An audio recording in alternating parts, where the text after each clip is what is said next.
Hey, this is Khalid Farouk Hayek with Urban Kids Universe, and welcome to another episode of UKU Impacting Education Show, where we help early childhood educators, childcare directors, homeschoolers, and parents make an impact. Today, I have Jagdeep again with me. Welcome back. Thank you. Thank you. So excited to be here again. Oh, it's always a pleasure to have you here. Okay, Thank you. last week, we spoke that we are gonna prepare a very important topic, and while I'm preparing for it, like, oh my God, this is gonna go so deep. So the topic is, who are you when no one is watching? I'm just reading my Oh, notes over there. Okay, for sure. if you may allow me, I'm gonna start with introducing this topic and the backstory why it all happened, and then we'll go and dive into it. Okay. Sounds great. Okay, right away.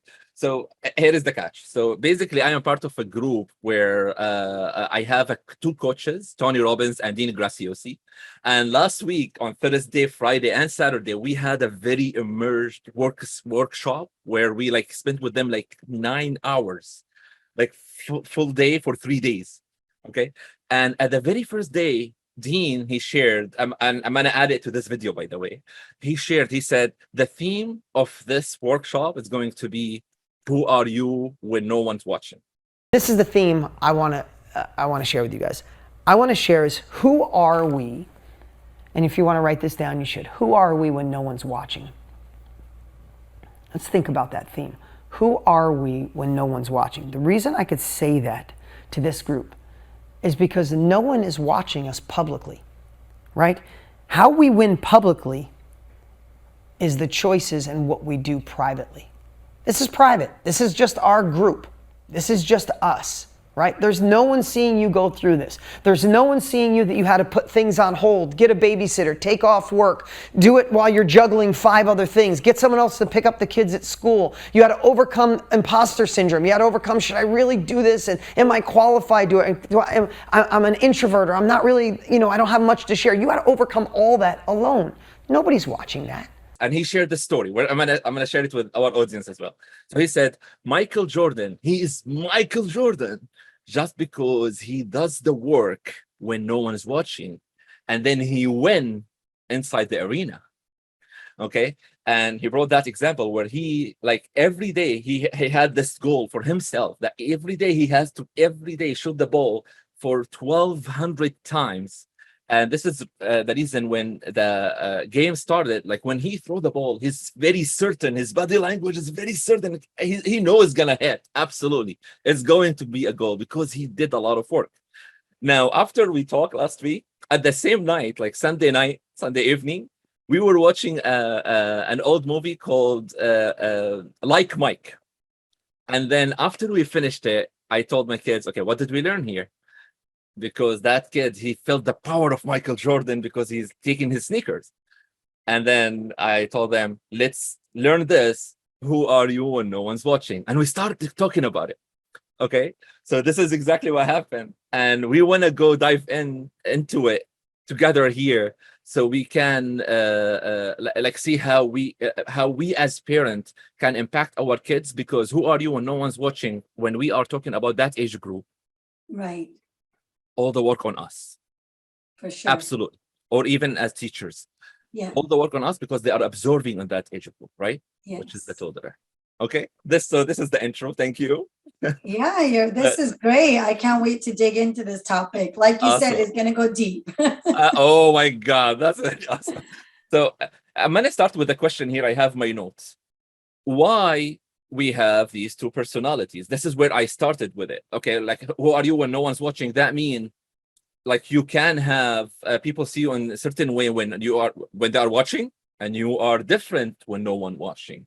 And I really came to a realization, which is basically most likely because we have this very technical I'm sorry, the social media and Yeah. all of these stuff that make us really want to show the best of us, right? Like, and then you have these filters, so you're always happy. You take a photo of the corner of the house, and always my house is clean. So this is where I started it. Okay. Right.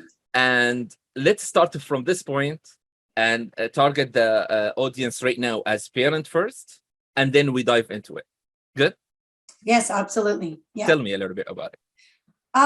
So what I would say about that is this is where we can struggle with that perfectionism, right? Everything has to be perfect, everything has to be aligned, and then we take that out on the people around us because it's, we're portraying this image. And then the other thing is we're comparing our lives to other people. We're comparing everything, right? Human nature is, well, they have the perfect life. We want to have that. But what I like to use is we have to stay in our own lane. We all have different lifestyles. We all have different ways, different needs for our own families, for our children, for ourselves. And when we're trying to fit into looking like everybody on the outside, that's where the struggle, the resistance, the arguing, all of that comes in, because we're trying to portray something that we're not. So we're not being true to ourselves. And whenever we're not genuine or true to ourselves, it's going to show, right? It's going to come out in different ways. Like our kids don't look perfect. Our family doesn't look perfect. What is perfect? We're comparing to someone else, Wow, but we awesome don't question. know. Yes. But we don't know if that is their perfect or if that is their social media or their outside. Because like you said, who are we when no one's watching? How do we know? We see all this perfect stuff on social media or the pictures that we post and all of this. How do we know that is their real, genuine self? We don't. But we are so quick to cause arguments or discomfort in our own life in order to try and be like that. But we don't know if that is even real or not. Well, okay, I'm gonna add a feedback right away here. It's most likely it's not real. Because right, do you agree? Because this is what makes a human. If you want to be a human, you cannot be perfect at everything. You cannot be shiny all the time, right? And what is perfect, right? What is perfect? It's everybody's analogy of perfect is different. It just is what it is. If we could, like I said, stay in our own lane, do what's perfect for myself, what's perfect for my kids, what's perfect for my family, it would just be such a different world, right? We all stayed in our own lane and just, you do you and I'll do me. Absolutely, absolutely. And here is another perspective to it. I don't believe there is such thing called perfect, except let's say God, higher power.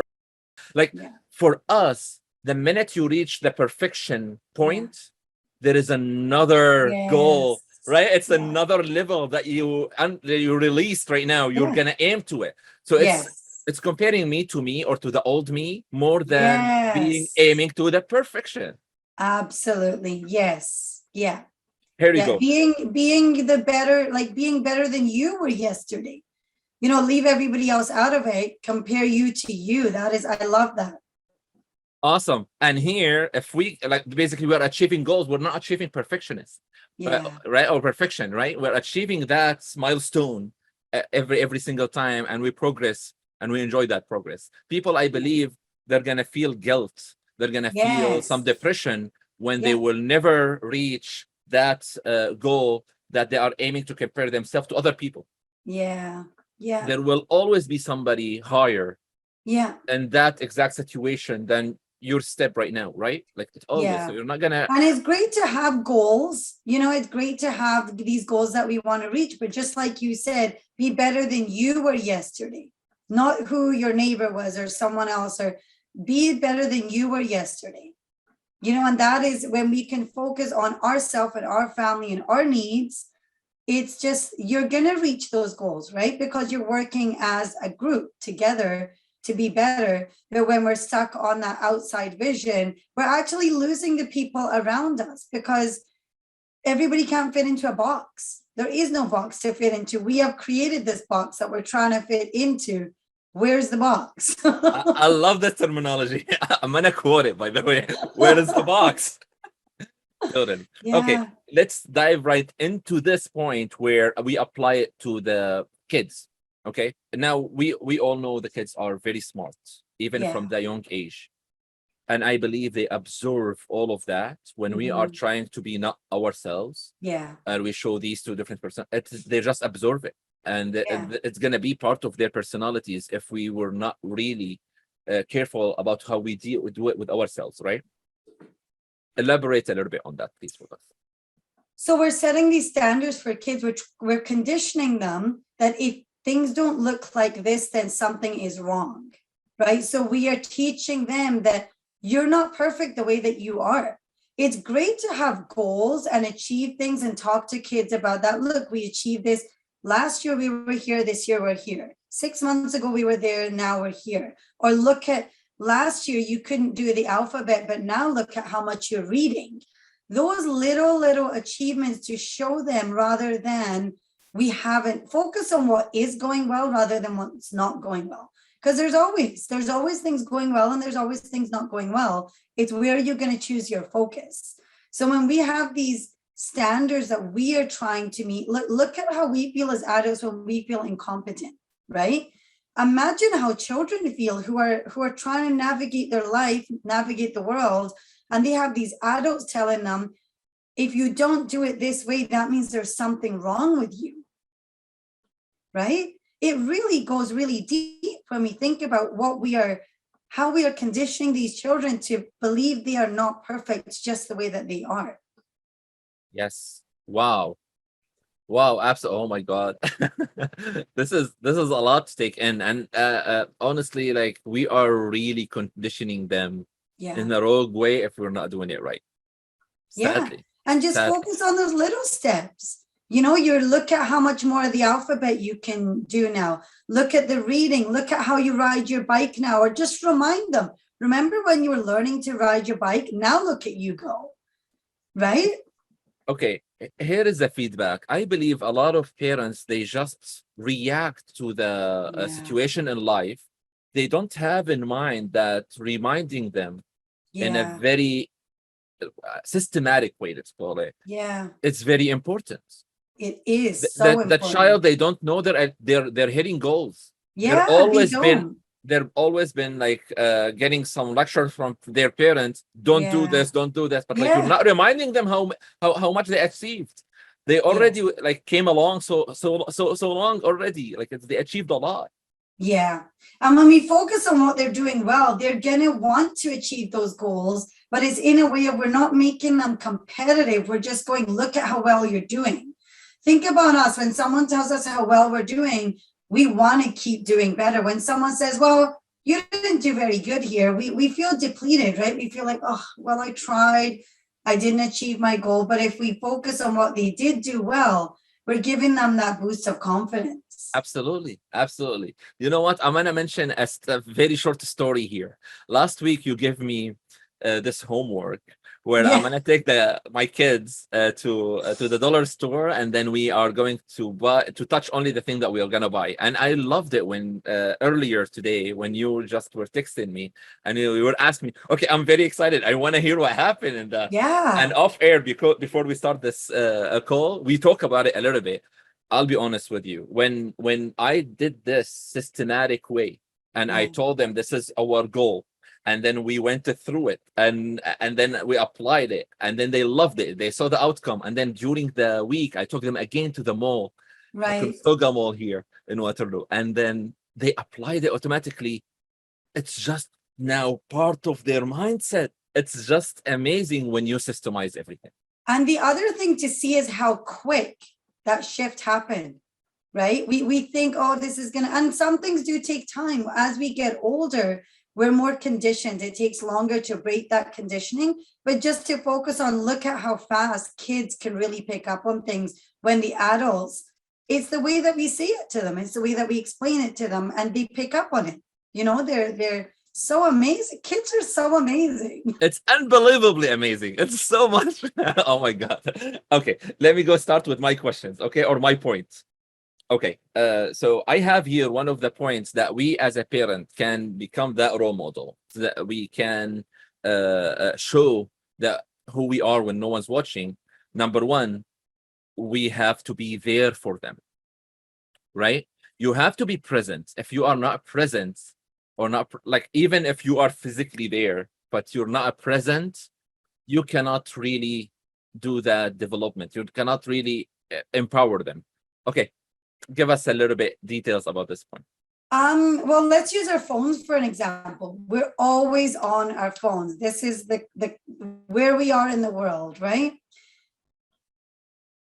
How can we tell our kids to not do something when we're doing it? How can we get them off their phones, off their iPads or whatever, when if we're talking to them and we've got our phone in our hand or we're talking to them, right? Or we're looking at our phone and we're going, yeah, yeah, yeah, or we're not paying attention. So what that show, think about us as adults. When we're with someone, they're looking at their phone and they're distracted. It makes us feel like what's on their phone is more important than me. But imagine for a child who's coming to you, say they're showing you an art or, oh my God, mom, and you're, or dad, and you're going, yeah, yeah. And you're looking at your phone, or you're going, well, just a second. Or say if you do have something to finish, say if you're in the middle of an email, you have to finish it. Then you can say, okay, just let me finish this, but then put your phone away physically or turn it over and then give them your undivided attention. Because what we do is, and with that is, we're so connected to the world outside of us that we're losing the things right in front of us. So our children grow up so fast. And if we're not going to show them that they matter, how can we expect back from them if we're talking to them and they're on their phone and we say, pay attention to what I'm saying? I mean, at some point they're going to say, well, you don't. Or if they might not say it, but they're going to feel it, right? Yes, I believe even from toddler age, they feel it. They do feel it. When you're distracted, they feel it. Absolutely, they feel it. Yeah. Yes. You just remind me with a very nice joke. Somebody, a person asked a gentleman, and he said, like, they were talking about how fast the year come by, and then all of the kids are growing very fast. Yeah. And he was telling his friend, okay, I remember my kids where they were this size, and then this size, and then this side. And that person, he told him, why you're going horizontally? Why you're not going vertically? And then he said, okay, when I go, he said, when I go to work, they are asleep. So I see them this way. And then when I come back, I'm on my phone. And then I'm not really seeing them a lot. And then I see them when they sleep again. And then they're a little bit growing. Physically. It's so true though, isn't it? It's, you know, we miss out on what is right in front of us. And by then you know, years ago, like, gosh, almost a decade ago, when my son was really small, you know, they're toddlers, it's exhausting as a parent. And I remember one of my friends' moms, who was obviously older, you know, these were grandkids for her. And she said, Mom, my friend and I were venting, you know, we're so tired and the kids are just nonstop and all this stuff. And she said, you know, she said her aunt had said to her when we were younger, that the days are long, but the years are short. And I always remember that because it's so true. When they're awake, you're like, oh, when is it bedtime? When is it bedtime? You know, I just need some quiet time. And you look at it and your kids are like 10 or 12 or 15 and you're like, where did that go? You know, so we miss out on those moments, but we're never going to get those moments back. Like even when we look at it, they're never going to be that age again, you know, and social media is going to be there. Like, let's be real. Like, you know, yeah, we need to hustle and we need to do all that, but we also need to enjoy what's right in front of us, because when the children grow up, they are going to remember, well, my mom or dad was always on their phone, or as they're, you know, I'm very intentional with, even when I'm driving, if I've got a phone call, I'll say, okay, I'll call you back after I drop off the kids. And my kids have picked up on that, because if I'm always driving, I'm always talking to someone else and they're getting out of the car and I'm like, okay, bye. And I'm still talking on my phone. I'm so distracted, you know, or they've noticed, like yesterday morning, actually, one of my friends texted me and she said, I'm on a walk. Can you call me if you have time? And I said, I'm just making the kids breakfast right now. Once I'm done, I'll call you. I could have just picked up the phone and made breakfast and talked on the phone, but I really try to be very intentional. Sometimes, I mean, we have to take calls. Sometimes, you know, we do have to multitask. But when it comes to things like picking the kids over a call, that's just general chit chat. I definitely do put the kids first. I'm intentional because they are watching. Even if they don't see, they're picking up on, if I'm just putting the meal in front of them and I'm talking and I'm just always busy, I'm really not focused. right? And then we expect them to, well, focus on what you're doing. I mean, at some point, like I said, if they don't say it, they're going to think, well, you don't do it. Yes. Yes, I love the word intentional. Like, let them see it, like intentionally. Yeah. Okay, here is a point. In our defense, before we move to the next point, in our defense a little bit, like I realize, especially in my kids, let's talk about this family. Okay.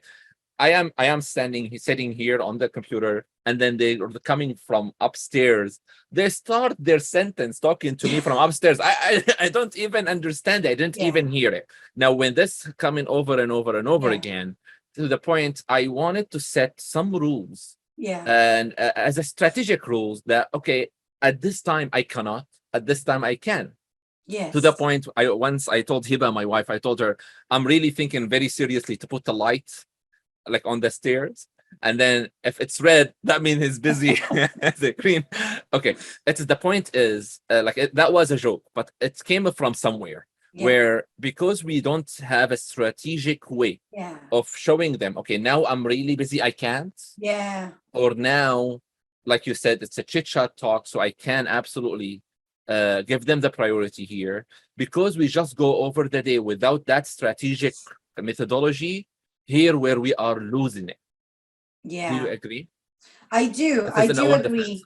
Yes. I do agree. So I'm going to share a little trick here that I actually use with my kids when the pandemic actually started, because then we're all working from home, and we're homeschooling, we're working from home, we're doing it all. So what I can't even remember where I learned it, so I can't give credit to who I learned it from, but we're all trying to navigate. Okay, we've got kids, we've got calls. So what I did was I learned this and I applied it, but I had to talk my kids through it. So at the top of so this is my office area, and the top of the stairs, we've got three floors. So then it's our family room, kitchen, and it's our bedrooms on the top floor. So I started with a teddy bear, right? Put a teddy bear at the top of the stairs. If the teddy bear is there, you can't come down and interrupt mom, because this is work that I cannot be interrupted in. If the teddy bear is not there, you could use anything. I just use the teddy bear. If it's not there, you are able to come and interrupt me. So that was because, I'm doing work calls, and I can't, sometimes you can be interrupted, sometimes you can't. Let's get real, right? And just to have the boundary setting, I think, is really important, even with kids and even with adults. Like you said, they're walking down the stairs and they're already talking. It's funny you say that, because I had this conversation with the kids yesterday, because my son is yelling at me from upstairs and I have no idea what he's saying, but I can hear him yelling, right? And I'm like, I can't even hear you. So then I made a point of going upstairs and I said, you didn't have my attention. So when you're trying to tell me something, I need you to say, hey, mom, and make sure you have my attention, so you don't have to keep repeating yourself. Because what happens is, if they're yelling at us, we're not listening. They expect us to they start talking and we're just like, yeah, what's up? We can't do that, right? So I said to him, I don't want you to get frustrated. So when you're talking to me, you got to either come downstairs, make sure you have my attention. Hey, mom. And then I'm going, okay, what's up, buddy? Or I say, give me a second to finish off what I'm doing, and then I can listen to you. But it's kids, they just want to get it out, right? They want your attention now, but it's those boundary setting where we go, right now, I can't listen to you, but give me a second, or whatever we need. But just let them know what we need, because to them, they're not thinking adult brain. No. They're thinking, I need to tell you, and I need to tell you right now. Always. It's always right now. Yes. You know what? I love when I have a point and then you summarize it in one sentence or in one word. Okay, you know what? Boundary settings. Oh my God, I was trying to express it. Okay, so I'm going to give, this is off topic. I'm going to give this advice, or this, what we call it, life experience that happened with me after the pandemic, which has helped me a lot. Right. With coaching calls like this one. So you can't hear noise right now. Well, in real life, there are noises around me. Okay. So when I moved to home, work from home, if you want to even write it down for yourself, I downloaded an app and I purchased something else for my phone, for my microphone, which is a noise cancellation. I didn't know that there is such thing. Okay. So there is a software, I believe I pay right now $3 a month. again, this is off topic. Okay, Yeah. but it's gonna help parents, right? Of course. So it's called the crisp.ai with a K, crisp.ai. Okay.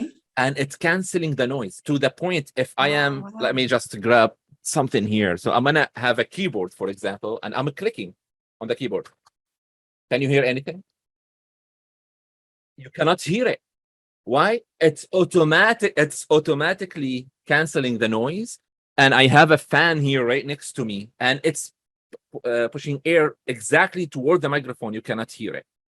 Wow. Okay, that's a great This tool is right amazing, there. and it Yeah. integrates automatically with Zoom.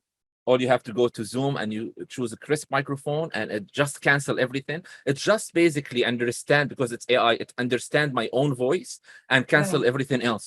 Oh, that is great. I'm Including definitely dog gonna look barking, by the into way. that. Including dog barking. Sometimes I have Senna near to me over there in the other room watching TV, and nobody can hear it. Oh, that is so great. I'm This definitely is very downloading good. that. Thanks. Thank you for Oh, that. pleasure. Now I added one piece for people who doesn't want to pay, let's call it a monthly payment. I added one experiment, which is another a piece of hardware called ASUS, which is the brand name, Yeah. audio cancellation adapter. I purchased it from Amazon, and I believe it's like also $23 or maybe Okay. $30. It does Right. the same thing, but one payment. And So that's it. where do you place that?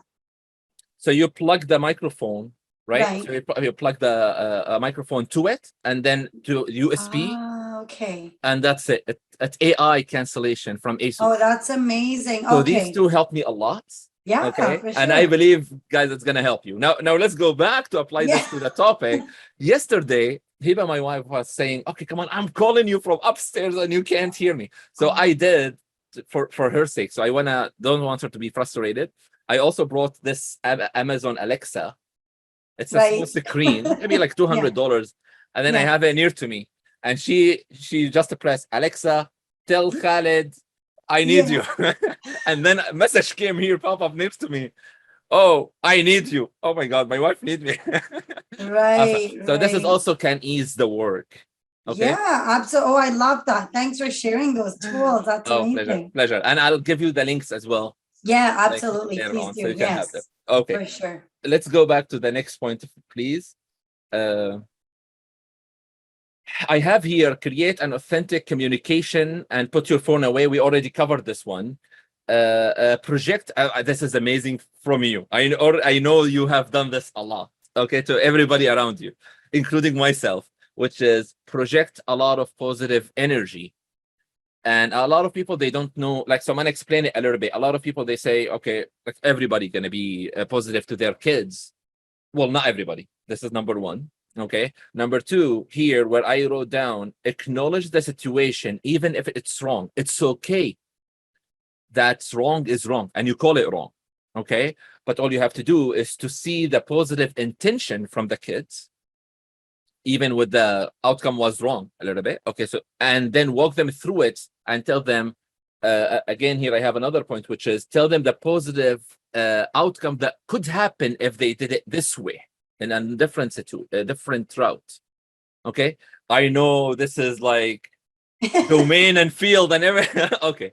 Give us some details, please, about this. So again, it's putting that turn on it, right? Putting the spin on it of what is going well or what we can learn from that experience rather than focusing on what is not going well. So again, let's be real, we're human. We're not going to have every moment in the day is not going to be so happy, dappy, positive. We're human, things happen, we're tired, we're cranky, we're hungry. Like there's so many things that are going to happen. You know, we might get a flat tire, something might happen, like it's life, but it's always trying your best to put that positive spin on it. Okay, this happened, yeah, it's crap, it sucks, but we're still learning. Even from the crappy stuff, we're still learning, right? So when we can teach kids that we can always turn things around. You know, my son said to me a few years ago, because I'd say, you know, there's always something good, even in that, like acknowledge, absolutely, like you said, acknowledge it, don't dismiss it. Don't say, oh, you shouldn't feel like that. No, you do feel like that. It's real. You don't feel good about this, or this is wrong, or whatever it is. but there is always something that we can go, okay, so how can we do it differently?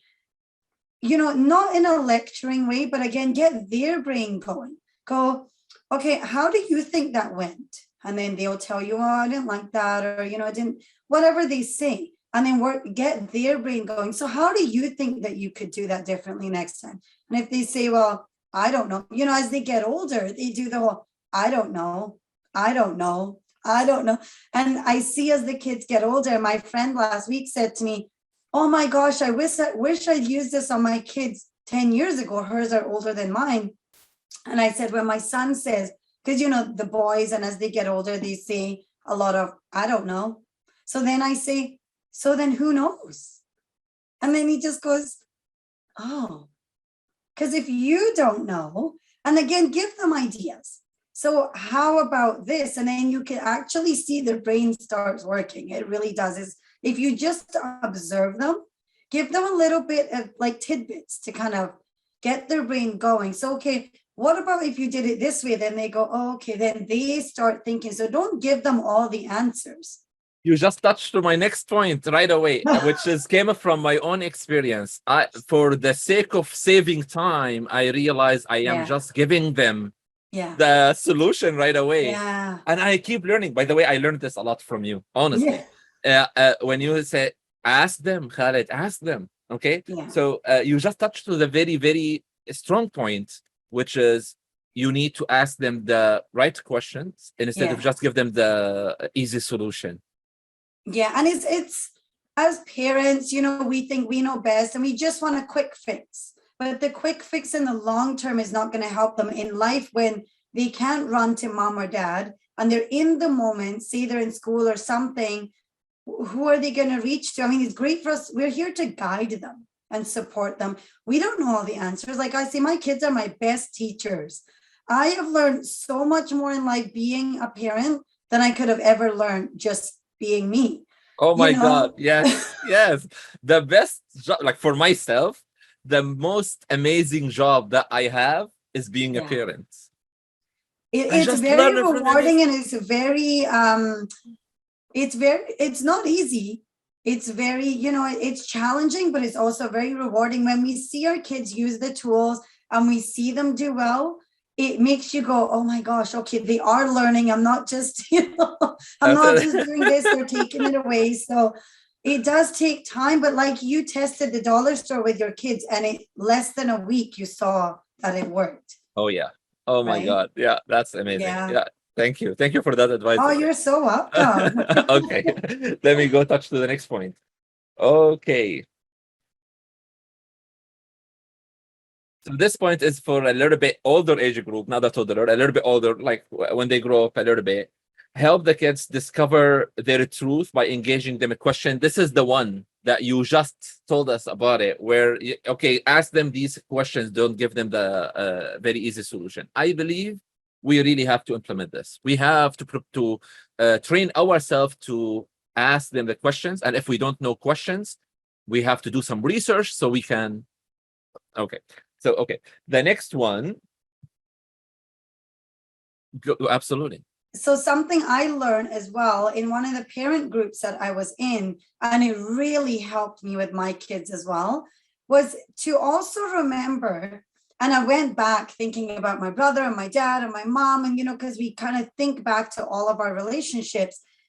Something to remember is, and just try it out. If it works, it works. If it doesn't, leave it. With boys, we have to remember, so with boys, we have to plant the seed or talk to them and then walk away and give them that space to think about it. And I see this in my son all the time. We'll have a conversation, and I see it with the boys that I work with as well. You have a conversation. Sometimes it takes them a couple of days, and you might be able to relate to this. Then when you've got the quiet time to think about it, that's when you think and you kind of come around full circle.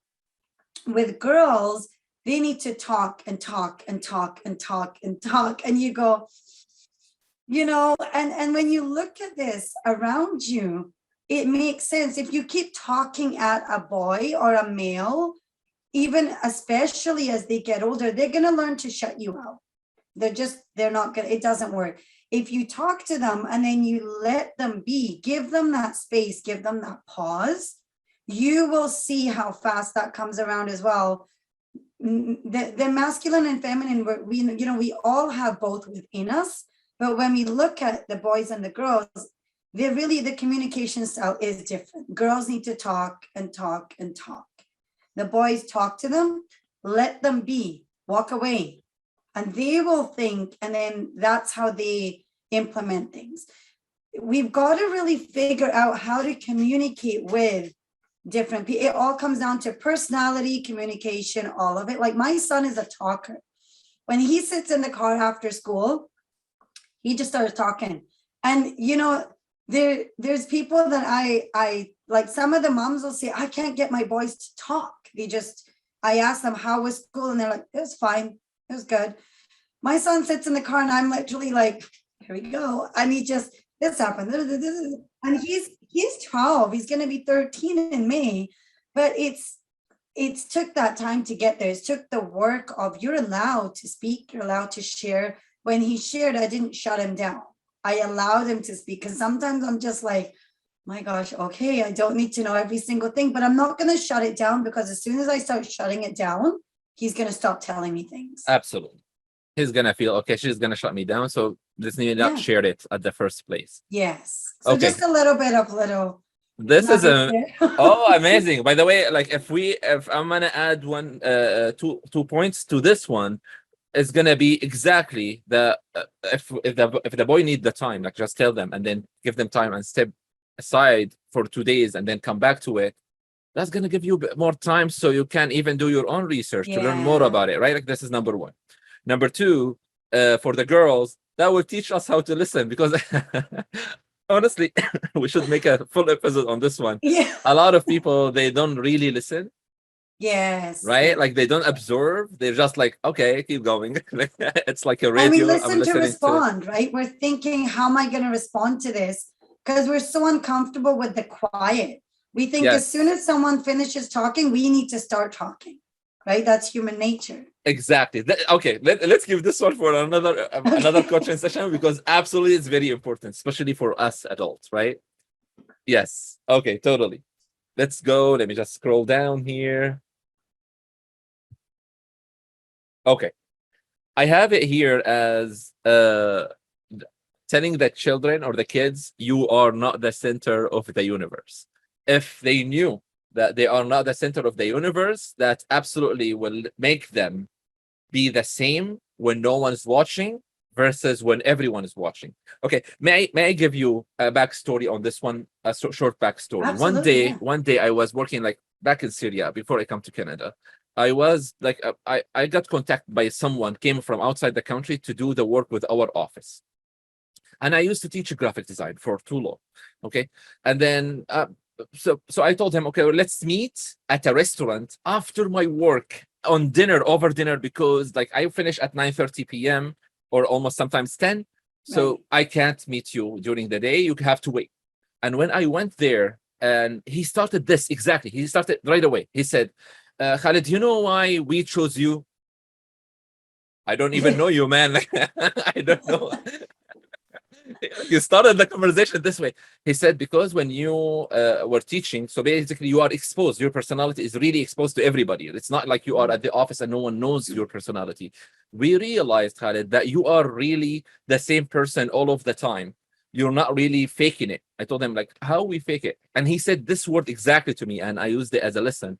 He said, I used to sit with people when I see this guy or the gentleman between his watch and suit and all of the very fancy glasses, I can't see like almost 10,000 US dollars here he's wearing, but he's literally broke. He's faking it. He's putting on himself everything just to show off that this is the first layer, but this layer is not reflecting anything inside. And that scares us, Khalid. But you came with a t-shirt sometimes, or with that, whatever. Okay, because this is who you are. And we believe we came from another country to deal with your company, because we believe for a long term, we can trust you. And Right. oh, that's why it's nice. Okay, let's get to the steak right now and eat. Right, So right, so I right. believe that will be like why I shared the story is to tell you that that will reflect as a good outcome on us at first, and then also on the kids. They're gonna see it right away. Do you agree? Well, yeah, it's being true to yourself, right? If again, it comes to where we started this, when we are portraying this perfectionism, we're painting this picture that isn't real, right? And like we Yes, said, kids really pick up on it. When we're being genuine, when we're being real, they're gonna pick up on that. And when we are trying to have this picture perfect family, or whether it's a daycare, whatever it is, it's we're not meeting the needs of the people involved, right? We're trying to meet the needs of everybody around us, but to be frank, no one really cares. The people who care are beside us, and we're not caring about them and their needs. We're so focused on the outside picture that we're almost going to lose, we lose the people in front of us because we're not giving them what they need. We're not giving ourselves what we need, first of all, because we're not being true to ourselves. So it all comes down absolutely. to being true to ourselves. And the kids will absorb that, and Oh, they're they gonna will. be trying to mimic the parents. Okay, so let's move to the next point. Okay, this is a very important one. We have to become more than we are. Okay, I believe this also. I learned it a lot from my mentor Tony Robbins. He spoke that to everybody, not to me directly, but during the session he said that. Okay, and Dean last week he mentioned it. I'm gonna use part of their words, like not the exact one. He said, I don't know. Dean, he said, I believe in God or a higher power. I don't know what's your belief, and I agree with him. It doesn't matter. Like we Yeah. respect everybody.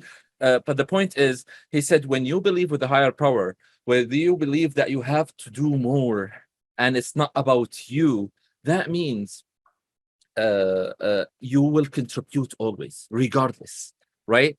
The more you give, the more it will come back to you, and then you will learn to contributing, starting from you to your immediate family, friends, etc. And then when you grow up, it will be the community.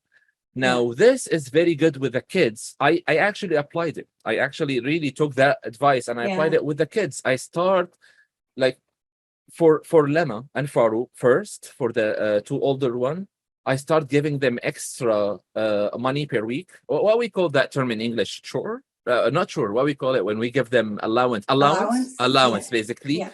And I wanted now we increased it, and I want them to always take part of it as a donation, regardless whatever it is. Yes. Yeah. And Lama came back, and she came back and she gave a donation to buy a toy for her friend, so she Oh, make her happy. And this is that's the amazing part about it. I told her, I don't care where did you spend it, right. as long as you learn to contribute it to other people, even at that point where her friend maybe has more money than Lema right now. It's okay, but she made her happy. Okay, now let's apply it down to Senna's level right now. Now she has to learn how to share a toy. She has to learn how to do something. And we decided to make a plan all together that we're gonna do a garage sale. Right. And we take part of that, very big part of that sales as a donation. Okay. Right. And Senna, because she doesn't have money right now, we will do a toy donation. Oh, that's beautiful. Yeah. Okay. Yeah. So this is why when we said let's make it not bigger than ourselves. Do you have any other life story about this? Yeah, I actually take the kids, since they were younger, I would take them to go even just give a sandwich to the homeless people. There's areas that there's homeless, but I would get them to write a positive note in it. So we'd put it in a bag and put a positive note inside. But what I taught them was we don't always have to see the impact we're going to have. We just do it. And I always taught them the boomerang effect. What we put out, we get back. So whatever we put out is coming back at us. So even if we give someone a smile, right? This is a nice thing to teach a little child. We give someone a smile, we get a smile back, right? We give someone a smile, they'll say something back. It's not about the getting back. It's about doing how does it feel for you to smile at someone, or how does it feel for you when you give someone something and it makes them happy? So ever since my kids were little, we used to go around the neighborhood, and at Christmas time, we give out cookies. Instead of gifts at Christmas, we bake cookies, and then we go, and I'd always get them to go to the neighborhood and give them out.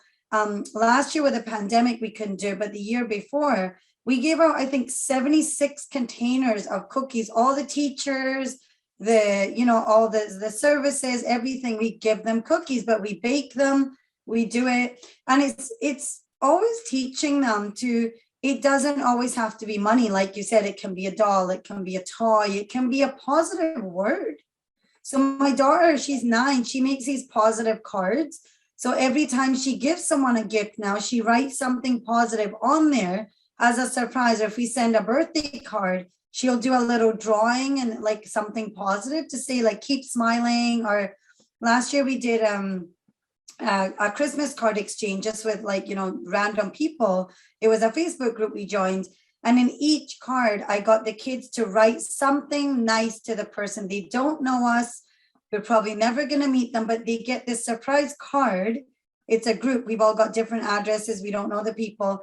They're going to open that card and it's going to make them smile. And just putting out that high vibe, positive energy, we do receive it back. So it's the boomerang effect I love, because we teach them what you put out is coming right back at you. Wow. This is very powerful. Very powerful. Now, I learned the new thing today from you, which is adding the positive words on it with the card. Like, we don't do this. We normally didn't. Now I'm going to take it as an action point. Yeah. I love the point that we it's not about money always. Contributing with the time. We do that a lot. And I believe so many times it have more effect on our kids more than that, just give them money and then they take the money to donate. Absolutely. Same with birthday cards. Like, we never buy birthday cards. I get the kids to make birthday cards. Like, just fold a piece of paper, construction paper, make the birthday card, because it has more value, right? Instead of buying a card from even the dollar store and writing, we never buy birthday cards. We always just make them. So then you put your time, your effort, you put a little picture, a message, anything. It doesn't matter. I always say it doesn't have to be this way or that way. You just do whatever you want to do, but put the time in and write someone a card. It's beautiful. Oh, absolutely. Something I learned from Canadian here. It's amazing. Okay. Now I'm Canadian too. I learned it from them when I came here. I realized at Starbucks, when you go to the drive-through, many of them, they just buy the coffee for the person behind them, and and they write a smile. Yes. And so the first time I went to a cafeteria and I saw a lot of stickers on the wall, and they said free coffee. And then I asked him, what is this one? He said, okay, just pick up one and then you will get free coffee if you really need it. Okay, even if you have money, it's okay, but if you really need it, even emotionally, take one. Let's change your mood. Oh my God, this is very powerful. Then I started applying it. When the kids observe you doing that, and then when the person, like, they're not expecting it, right? You go to a drive-through, you order, and when they go, oh, it was paid for. Just imagine that, so many times we get that reaction. The person will pull up and they'll be like, oh my God, thank you. You don't know what kind of a day someone's having. If you can just put that little bit of happiness into their day, it's amazing. Oh, absolutely amazing. Like, I remember also, here is a short story. Remember, Lemma, one day, like, when we purchased from Starbucks, we purchased it. So we always keep a smile. So for the person behind us, right? Right. And then she was saying, oh, I love Harry Potter. And then I wanted to write Lord Glattermore. Right. Okay. And then, And then like we give that gift to the person working inside Starbucks. Oh, that's because nice. she loved Harry Potter. Yeah.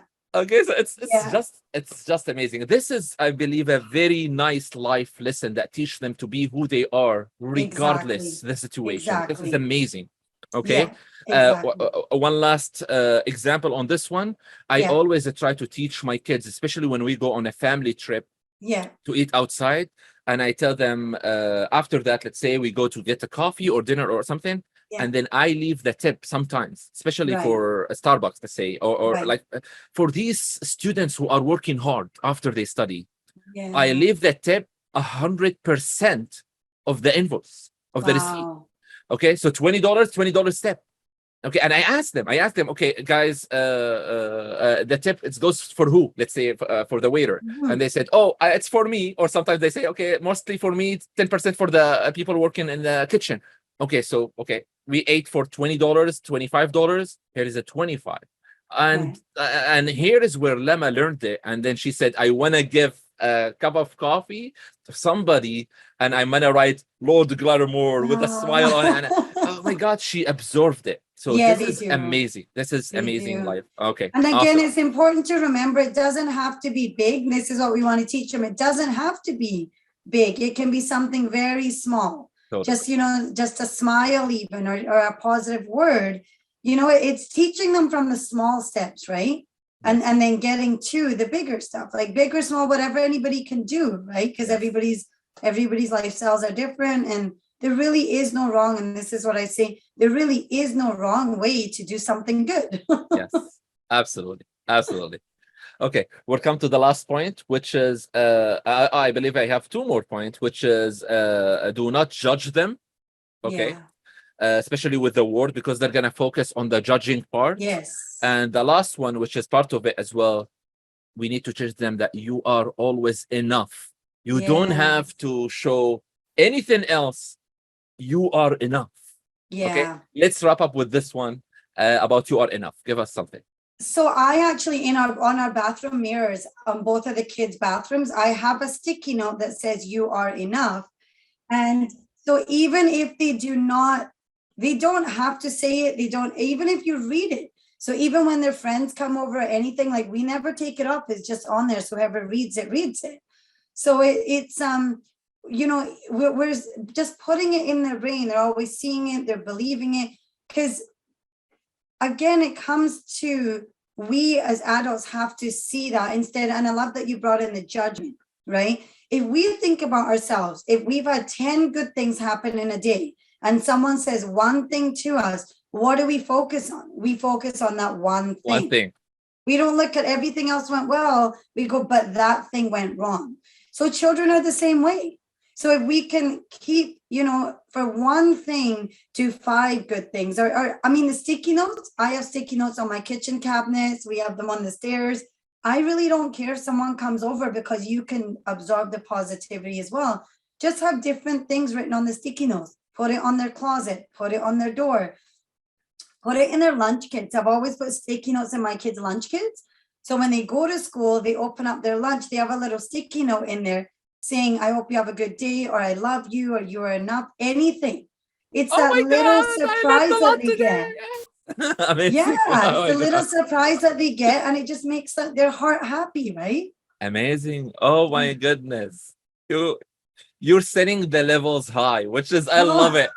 I love it. I love these action points. I love them so much. Oh, thank you so much. There's so little when we think about it in the bigger picture. The task is so little, but the impact is so big.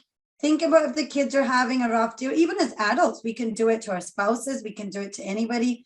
If they're having a rough day, or they're having a thought, they open up their lunch kit, they see that note, it's instantly going to make them feel happy, right? And it took us literally 10 seconds to write it, put it in there, and that's it. It's such a tiny, tiny thing, but it has such a huge impact. Oh my God, absolutely. May I give you like a real something happened between me and my wife? Exactly, a situation happened like this one. So I don't have a lot of vocabulary, because I just learned English like a couple years ago. Okay, English is great. Thank you so much. I still believe that I make a few grammarly mistakes, but who cares about these stuff? People really want the gist of the idea, as long as they're understanding, and they need the outcome, right? So one day I wanted to write like a very lovely message to my wife, and I thought, okay, let me just do it on regular basis. I don't know what to write. It's always I love you, and then she used to it. And then I downloaded this love quote app. Oh, amazing. Okay, here you go. So I sent her the message, and she goes, oh my God, amazing. And when she came at night, she was laughing, and I told her, why you're laughing? She said, because it said that whatever the quote was, and then sent to you by love quote app. Oh, well, it's the thought that counts, right? was laughing. So she continued with me, pretending that, oh my God, this is amazing, Khaled, you're really nice. But it was just a joke, very nice joke. But it's funny when we can throw people off, right? It's like when you think about it, if someone randomly sends you a message saying, I was just thinking about you today and I appreciate this about you, it doesn't it just kind of throw you off when you're like, oh, wow, that was nice. Or some people might think, what do they want from me? Right? But it's just a nice little, it's just something nice to do, something different to do.